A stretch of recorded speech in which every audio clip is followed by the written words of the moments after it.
الحمدللہ والصلاة والسلام علی رسول اللہ اما بعد فاعوذ باللہ من الشیطان الرجیم بسم اللہ الرحمن الرحیم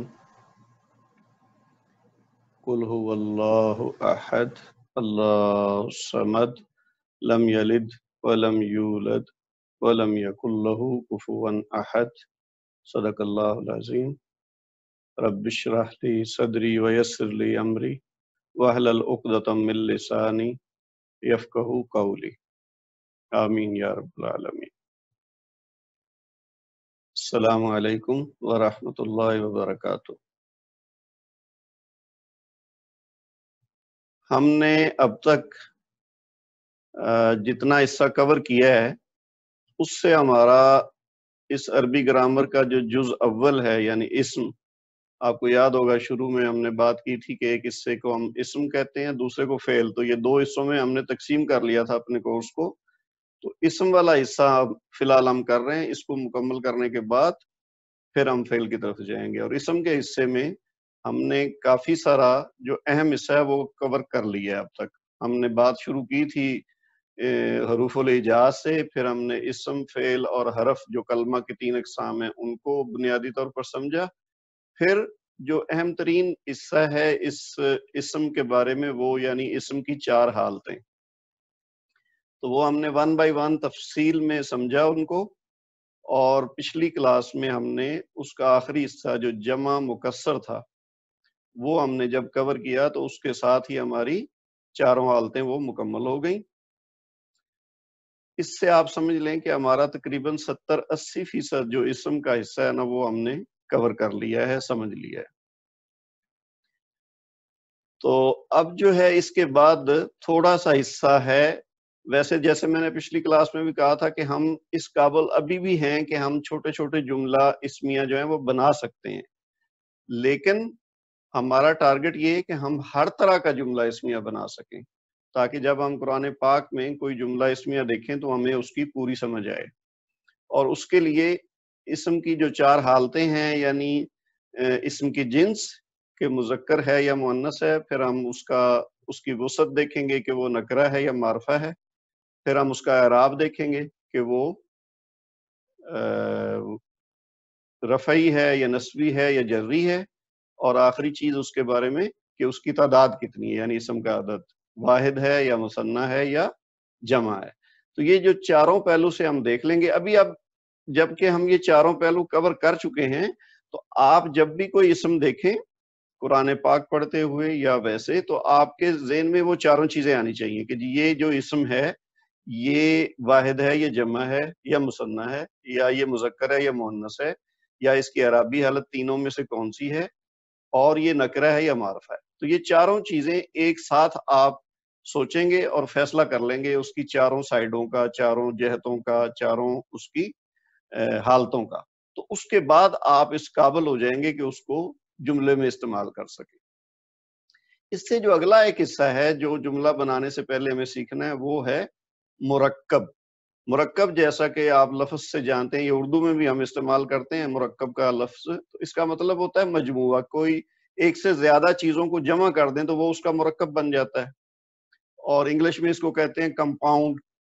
تو مرکب وہ چیز ہوگی جو دو یا اس سے زیادہ الفاظ کا مجموعہ ہوگی۔ اچھا، وہ دونوں اسم بھی ہو سکتے ہیں، بعض کا تین بھی ہوں گے، تو تینوں اسم بھی ہو سکتے ہیں، یا دو کا مرکب ہوگا وہ دونوں اسم بھی ہو سکتے ہیں، اور ساتھ اس میں ایک حرف بھی ہو سکتا ہے۔ آپ کو یاد ہوگا ہم نے شروع میں جو بات کی تھی تو ہم نے تین چیزیں سیکھی تھی کہ کلمہ کی تین قسمیں ہیں، ایک ہے اسم، ایک ہے فعل، ایک ہے حرف۔ تو فعل کی طرف تو ابھی ہم نہیں جا رہے، فعل کا تو ہم نے ایک الگ حصہ بنا کے اس کو ابھی چھوڑا ہوا ہے کہ جب ہم اسم کی بات پوری کر لیں گے، پوری سمجھ لیں گے تو پھر ہم فعل کی طرف آئیں گے۔ لیکن آج ہم جو ہے نا ساتھ حرف کی بات شروع کریں گے، اور حرف کو ہم نے شروع میں کیا سمجھا تھا کہ جی یہ ایک ایسا کلمہ ہے جو جب تک کسی اور اسم کے ساتھ نہ جڑے یہ اپنا معنی نہیں دیتا۔ تو آج ہم دیکھیں گے کہ یہ اپنا معنی کیسے دیتا ہے کسی کے ساتھ جڑ کے۔ اسم کی حالتوں کے علاوہ جو میں نے کہا نا اس میں مرکبات ہیں کچھ۔ مرکبات کیا ہیں کہ جیسے میں نے شروع میں آپ کو بتا دیا کہ مرکب کا مطلب ہے ایک سے زیادہ الفاظ کا مجموعہ، جب وہ ملتے ہیں تو وہ مرکب بن جاتا ہے، یعنی کمپاؤنڈ۔ اب اس میں آپ کو دو قسم کے مرکبات ملیں گے۔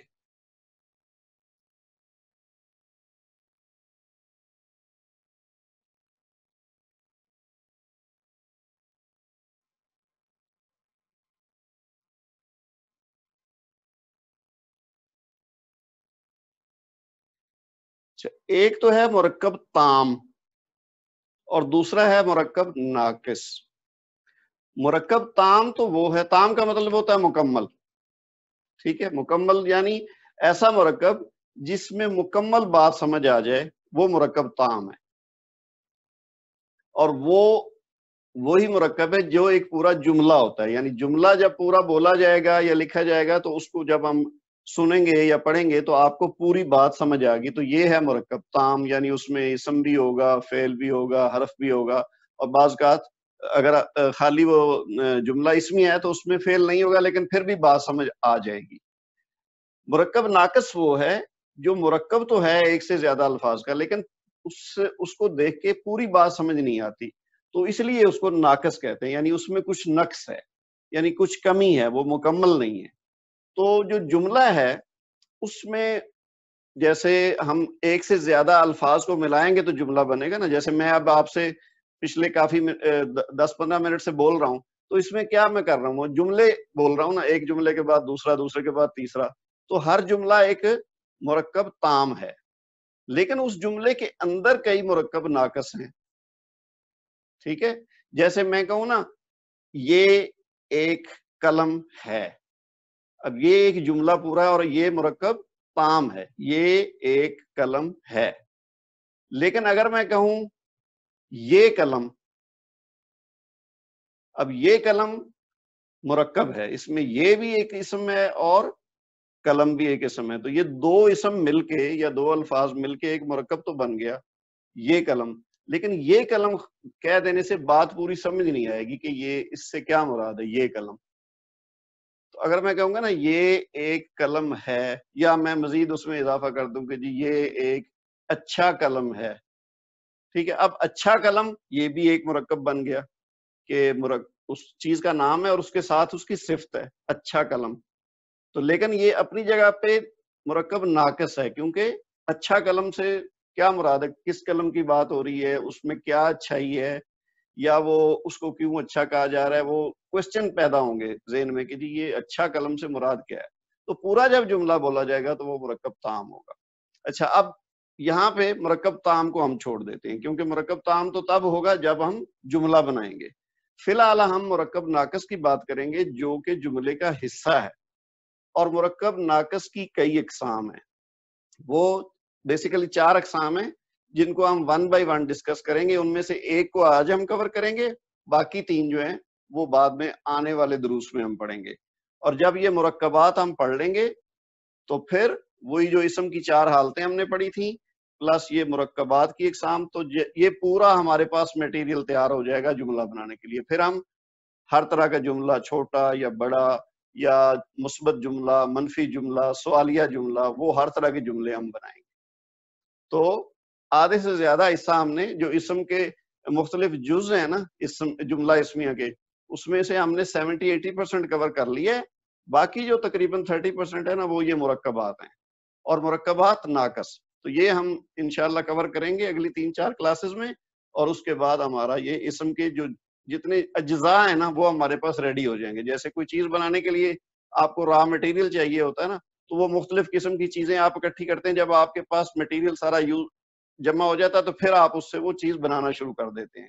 تو اسی طرح ہم نے پہلے اس کو کلمہ کو سمجھا، پہلے بلکہ اس سے پہلے حروف الہجاء کو سمجھا، پھر کلمہ کو سمجھا، اس کی اقسام کو سمجھا، پھر ہم نے اسم کی 4 حالتیں بڑی تفصیل سے تھوڑی تھوڑی کر کے سمجھی، اور اب ہم شروع کر رہے ہیں مرکب ناقص کو۔ جب مرکب ناقص ہم پوری طرح سمجھ جائیں گے تو اس کے بعد ہمارا سارا مٹیریل، را مٹیریل تیار ہو جائے گا، اور اس کو ہم ملا کے ہم شروع کر دیں گے اپنا جملہ بنانا۔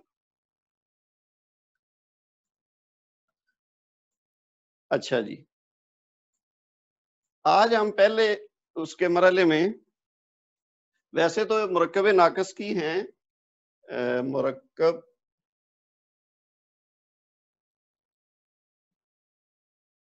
جاری،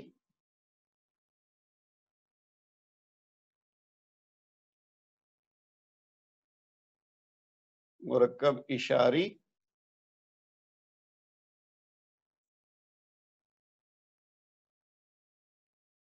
مرکب اضافی،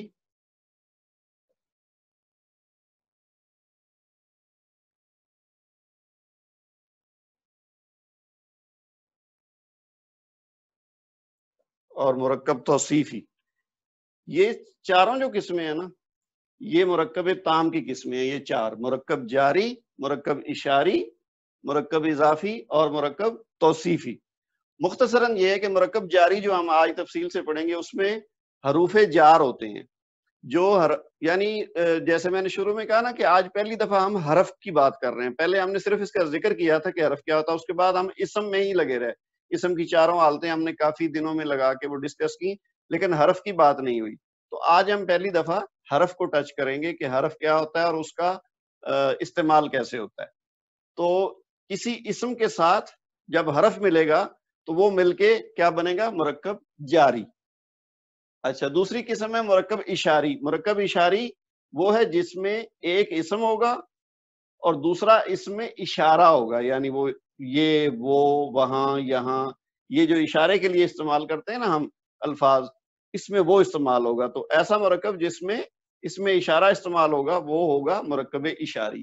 مرکب اضافی ہوگا جس میں پوزیشن کی بات ہوگی کہ ایک چیز دوسری کی ملکیت ہے. ہم کہتے ہیں نا میرا پین، اس کی کرسی، تیری کتاب، یہ ساری مرکب اضافی کی اقسام ہے.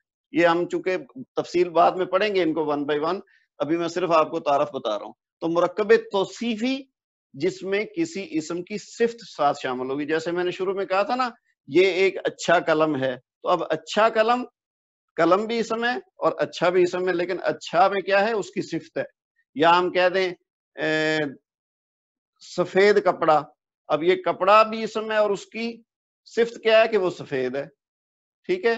اسی طرح کوئی بری صفت بھی کسی چیز کی ہو، ہم کہہ دیں کڑوا پھل، تو اب وہ پھل وہ بھی ایک اسم ہے اور اس کی کڑواہٹ کی جو صفت ہے وہ اس کے ساتھ اس میں صفت کے طور پر لگ جائے گی. تو اس طرح کا جو مرکب ہوگا وہ اس میں توصیفی کہلائے گا. اب یہ جو تین والے نیچے والے ہیں نا، ان کو ہم فی الحال چھوڑ دیتے ہیں کیونکہ یہ آنے والے اسباق میں ہم پڑھیں گے. آج ہم بات کریں گے صرف مرکب جاری کی. اچھا جی، مرکب جاری میں جیسے میں نے شروع میں کہا کہ ایک اسم ہوگا اور ایک اس کے ساتھ حرف ہوگا. حروف جو ہیں حروف جارہ کہلاتے ہیں. جو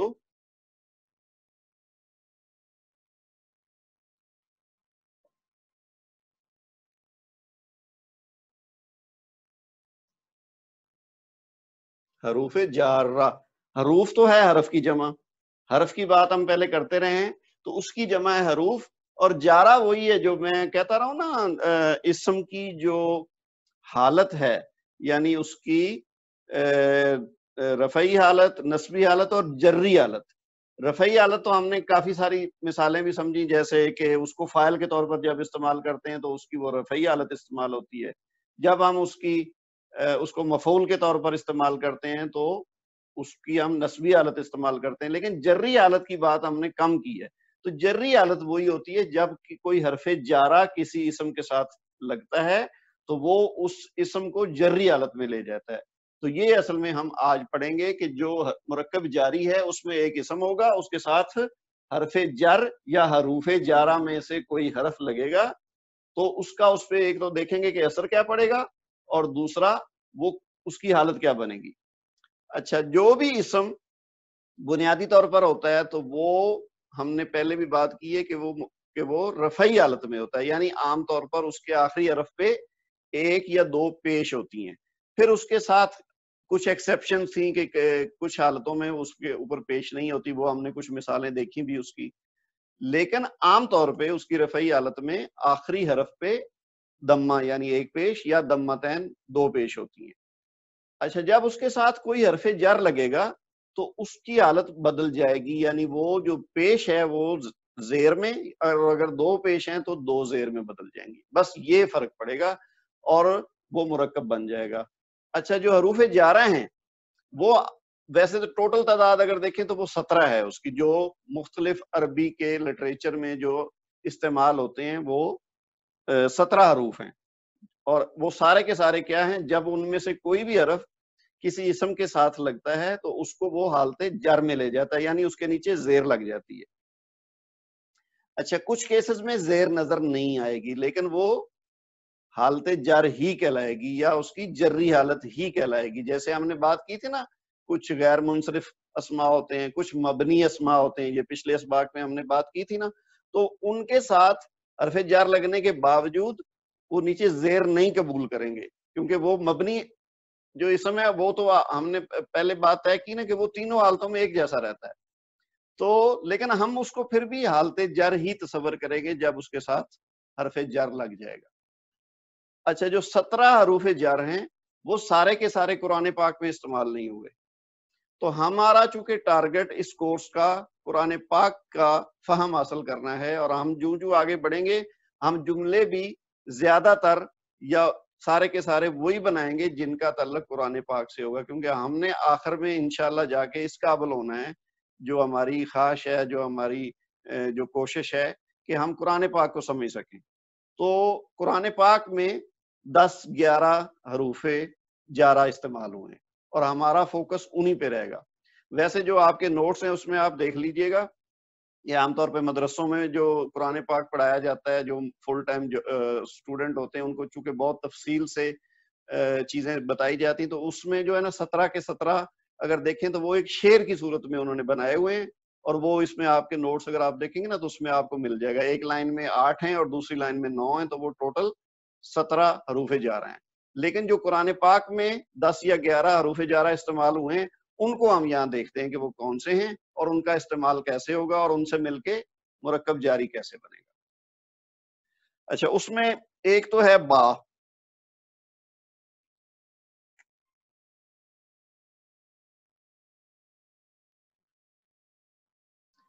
اس کے نیچے عام طور پر آپ کو زیر لگی نظر آئے گی. جب آپ دیکھیں گے نا با, تو اس کی مثال آپ دیکھ لیں, جیسے ہے نا آپ سمجھ لیں اسم اور اللہ. اب یہ بیسیکلی کیا تھا, اسم اور اللہ, یہ دو اسماء ہیں اپنی اپنی جگہ پہ. لیکن ہم دیکھتے ہیں جیسے ہم پڑھتے ہیں نا قرآن پاک یا کوئی بھی کام کرتے ہوئے, تو ہم پہلے پڑھتے ہیں بسم اللہ الرحمن الرحیم. تو یہ جو با ہے نا, یہ جب کسی اسم کے ساتھ لگتا ہے تو یہ اس کو زیر دے دے گا, یعنی اس کو جری حالت میں لے جائے گا. اب اس کے ساتھ کیا ہوا ہے, جب یہ با اس کے ساتھ ملے گا تو ایک تو یہ اس کو الف کو لے ختم کر دے گا, یہ با کے نیچے زیر لگی, اور دوسرا کام اس نے جو اہم کیا نا وہ ہے کہ یہ جو دو پیش ہے نا, ایک تو یہ ہٹ گئی, یہ زیر بن گئی, اور یہ زیر بھی ایک لگے گی یہاں اس صورت میں.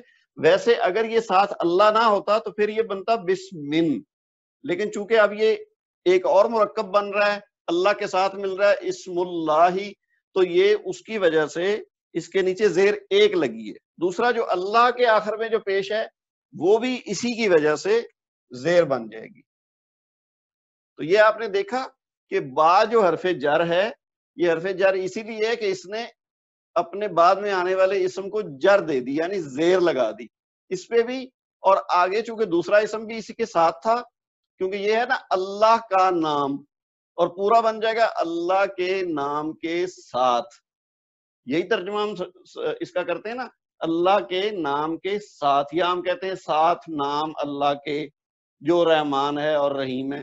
تو با نے کیا کیا, ایک تو اس کا الف ختم کر دیا, دوسرا میم کے نیچے زیر لگ گئی, اور اگر یہاں تک ہم سمجھے تو اصل کام اس نے یہی کیا ہے, جو اللہ پھر اس کا حصہ تھا اس مرکب کا, تو لہذا اس کے نیچے بھی زیر آ گئی. تو با جو ہے نا وہ عربی میں جو ہم جو انگلش میں آپ کہتے ہیں نا ود, اور اردو میں ہم کہتے ہیں ساتھ, تو ان معنوں میں یہ با استعمال ہوتا ہے عام طور پہ. ٹھیک ہے. اسی طرح دوسرا جو حرف جار ہے ایک ہے تا, اچھا تا جو ہے نا یہ قرآن پاک میں آپ دیکھیں گے تو یہ ایک الفاظ استعمال ہوتے ہیں تاللہ،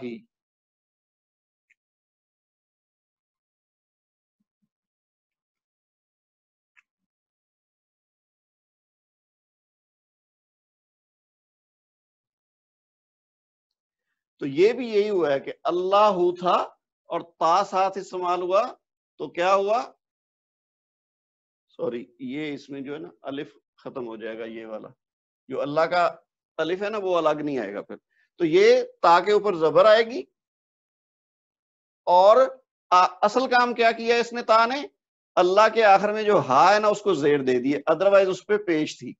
تو یہ جتنے بھی حرف جار ہوں گے جب وہ کسی اسم کے ساتھ ملیں گے تو اس کے آخری حرف کو زیر دے دیں گے. عام طور پر جو مبنی اسماء ہوں گے یا غیر منصرف ہوں گے ان کے علاوہ جو باقی ہیں جو 95% ان کے نیچے زیر لگتی جائے گی. ٹھیک ہے جی. اور تلّہ کا مطلب کیا ہوتا ہے، یہ قسم کے طور پر استعمال ہوتا ہے، قسمیاں.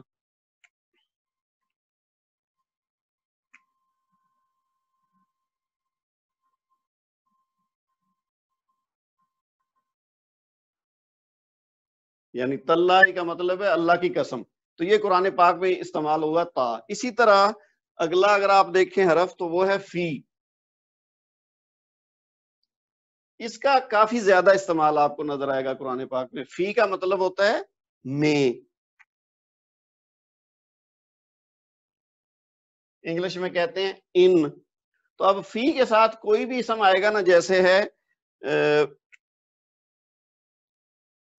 فی غرفتن،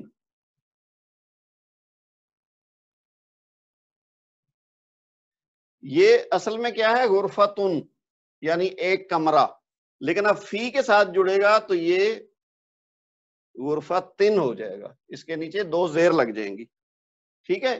اس نے اصل میں کام کیا کیا ہے، فی نے یہ جو دو پیش تھیں ان کو دو زیر کر دیا ہے، اصل کام یہ ہوا. تو اس لیے اس کو کہتے ہیں حرف جر. یہ اس نے یعنی جر دے دی ہے. تو اب کیا ہو گیا، ایک کمرے میں، ان ون روم. تو یہ فی کا استعمال کافی نظر آئے گا قرآن پاک میں آپ کو. اسی طرح اور مثال لے لیں، جیسے فی بیتن، گھر کے اندر یا گھر میں. ٹھیک ہے. اسی طرح اور کیا ہے جی، الا.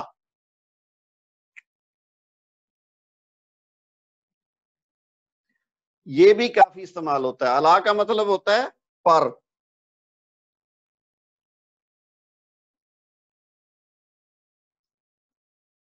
یہ ان کے معنوں میں آتا ہے اور یہ آن کے معنوں میں آتا ہے. اچھا پر کا ہوگا تو اب اس کا ہم استعمال اگر کریں، جیسے الا الل کرسی.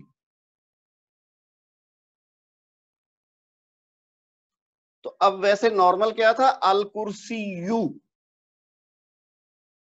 اچھا ایک چیز آپ نے نوٹ کی ہوگی کہ کہیں تو ایک پیش ہے اور وہ ایک زیر میں بدل رہا ہے، اور کہیں پہ دو پیش تھی اور دو زیر میں بدل رہی ہیں. وہ چیز ہے جو ہم پہلے پڑھ چکے ہیں نکرہ اور معرفہ میں. نکرہ میں کیا ہوتا ہے، دو پیش ہوتی ہیں، اور معرفہ میں جب جاتی ہے چیز، یہ ہے نا جب الکرسی. اب یہ اگر ہوتا کرسی نکرہ میں ہوتا تو پھر ہوتا کرسی یون، تو ہم کرتے الا کرسی ین.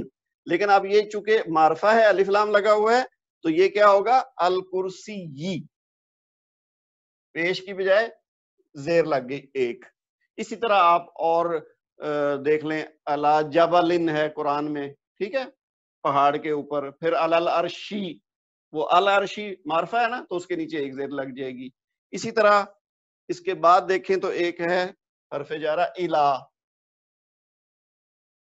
الا کا مطلب ہوتا ہے تک،